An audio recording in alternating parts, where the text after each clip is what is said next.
It is Sunday, April 24th, 2022. Welcome to Veda.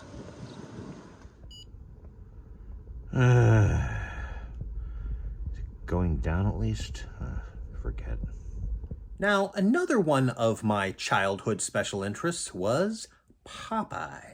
And the timing happened to be right for it to overlap with another of my special interests. One of these days, I think I need to do what may be the only positive video review of this movie. Then, when we were in Germany, showing my privilege again, I found this book, Popeye die erste 50 Jahre, Popeye the first 50 years, and I was already aware of the existence of this book because some teen or tween magazine or whatever, might have been Dynamite, did an article on the Robin Williams film, and they had, I don't remember exactly what it was, I think it was a character diagram, clearly identified as being from that book. Now, sometime later when we were back in America, I think it was at the University Book Center in State College. I miss that place. Wait, is it still around? If it's still around, am I allowed to miss it? But anyway, I saw the book in the original English, and my mom said no. Now, I'm sure I've thought about the original English version of the book occasionally over the last 40 plus years, but I don't recall ever seeing a physical copy anywhere, let alone actively looking for one. And then, actually, just a couple of days ago, probably because I was thinking about special interests from my childhood, it occurred to me, why not check Amazon and see if maybe I can find a copy that costs less than what's in between these. And guess what? Yep, nice and affordable.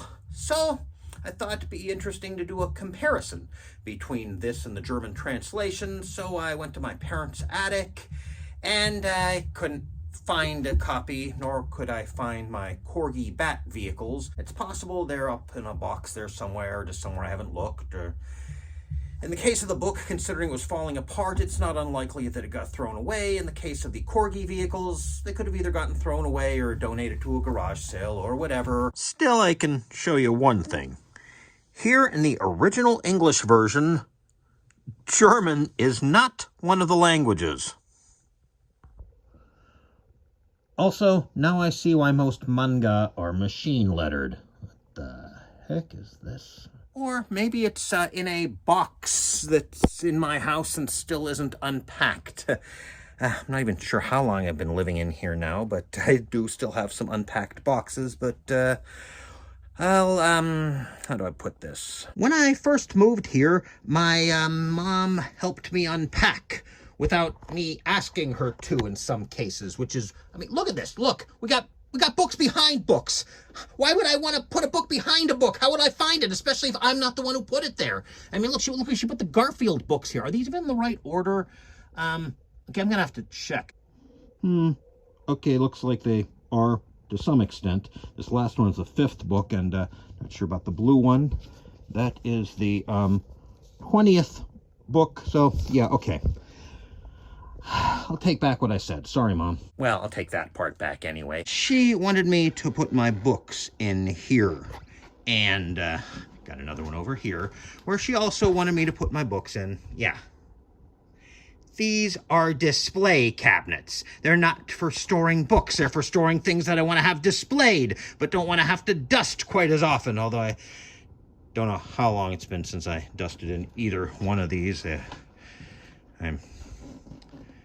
But they're less dusty than they would be if they were, say, where these things are, and yeah. She also got me this book here. Yeah, I've never opened it, and I mean, why do I need someone else to dictate my taste? I mean, it's trial and error. I'll decide which Godzilla goes where, and also which posters to hang up, and which stuffed animals to put here. You get the idea. I don't know. I might open this at some point, might make for an amusing video, or a depressing one. Still, the fact is that, for me, it's better that they stay in boxes, or even in piles, then somebody else put them on shelves supposedly neatly, but in a way that, well, that I didn't do. You may have heard that autistic people, and of course not everybody's the same, but it's still pretty common, that we don't like change, or at least a lot of us don't like change. Also, a lot of us are like me. I'm fine with change if I'm the one instigating it. But usually it has to be me instigating it, or it's... I'm still annoyed at Apple for getting rid of the home button. I've learned how to scroll so that I don't accidentally do what used to be caused by double tapping the home button, but even now it's still a little annoying, Apple. Today's task, well, you probably guessed it, yeah. I actually couldn't find the paperwork. I didn't look too hard because I realized I've got an account with Best Buy, and I logged in and realized it does mention that I've got a protection plan on these. That should be enough. I'm hoping that I can, well, I've done this before, so I'm hoping they haven't changed their policy, that I can essentially trade up, because there appear to be more advanced and hopefully more durable versions of these now, and so trade in for that and then pay the difference. But they're not open until 11 a.m. and it's 10:28 now, so got a little over a half an hour, which is good. I can go to some places while I still can tune everything else out, because once I get the new ones, I'll have to charge first, and yeah. Oh no, I crashed into whatever I decided to put there.